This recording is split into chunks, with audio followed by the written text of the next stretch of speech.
வணக்கம். இன்று தினம் ஒரு கதையில் அடுத்த குட்டி கதையோட உங்களை சந்திக்க வந்துட்டேன். இன்னைக்கு கதையோட தலைப்பு பொய்க்கண். ஒரு செல்வந்தர் இருந்தாராம். அவர் எப்பயுமே வீட்டை விட்டு வெளியில் போகும்போது ஒரு பிச்சைக்காரன் எப்பயுமே அவர்கிட்ட பிச்சை கேட்டு நிற்பாராம். ஆனால் எப்பயுமே அவருக்கு இவர் பிச்சை அளித்ததே இல்லையாம். இப்படியே போயிட்டு இருந்துதான் நாட்கள் கடந்துச்சான். ஒரு நாள் அந்த பிச்சைக்காரன் எப்பயும் கேட்குற மாதிரி அவர் வெளியில் வரும்போது பிச்சை கேட்குறானா. அதுக்கு அந்த செல்வந்தர் கேட்குறாராம், என் கண்ணில் ஒன்று பொய்யான கண், அது எந்த கண்ணு நீ கண்டுபிடிச்சின்னா நான் உனக்கு பணம் கொடுக்குறேன் அப்படின்னு சொல்லி கேட்டாராம். அதுக்கு அந்த பிச்சைக்காரன் சொன்னான்னா, அவங்களோட இடது கண் தான் பொய்யான கண் அப்படின்னு சொல்லி சொன்னானாம்.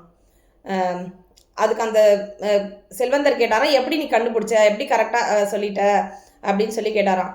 ஏன்னா அந்த கண்ணில் தான் கொஞ்சம் இறக்கம் தெரிஞ்சிச்சு, உங்களோட உண்மையான கண்ணில் இறக்கம் தெரியல, அதை வச்சு தான் நான் கண்டுபிடிச்சேன் அப்படின்னு சொல்லி சொன்னானாம்.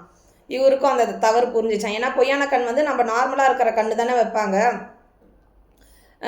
நம்ம ஒரிஜினல் ஐஸில் தான் எல்லா எக்ஸ்ப்ரெஷனும் தெரியும். அதனால் அதை வச்சு அந்த ஒரிஜினல் கண்ணில் இவரோட கோபமும் அந்த பொய் கண்ணில் இறக்கமான ஒரு இதுவும் பார்த்ததால அவன் கரெக்டாக அதை கண்டுபிடிச்சிட்டானான்.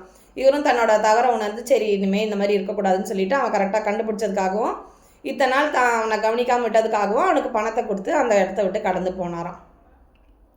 இந்த கதையிலேருந்து நம்ம என்ன தெரிஞ்சுக்கிறோன்னா, எல்லா டைமும் ஒருத்தவங்களை நம்ம இவங்க இப்படி தானே அப்படின்னு சொல்லி ரொம்ப குறைவாக எடை போட்டுறக்கூடாது. அவன் பிச்சைக்காரனாகவே இருந்தாலும் அவன் கரெக்டாக அவரோட தப்பை சுட்டி காட்டுற மாதிரி அதை சொல்லிட்டான்ல, அதை நினச்சி அவர் மனம் திருந்தி அந்த பிச்சைக்காரனை ஹெல்ப் பண்ணால, அது மாதிரி தான் நாமளும் யாரோ ஒருத்தவங்க சின்ன நம்மளோட கீழே இருக்காங்கன்றதுக்காக அவங்கள தப்பாக எடை போடக்கூடாது. அவங்ககிட்டையும் எதனா ஒரு திறமை இருக்கும்.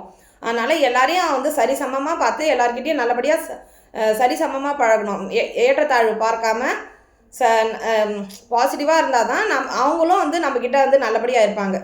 இந்த ஒரு நல்ல விஷயத்தை இந்த கதையிலேருந்து நீங்கள் கற்றுப்பீங்கன்னு நினைக்கிறேன். நாளைக்கு இன்னொரு குட்டி கதையோட சந்திக்கிறேன். வாழ்க வளமுடன். நன்றி.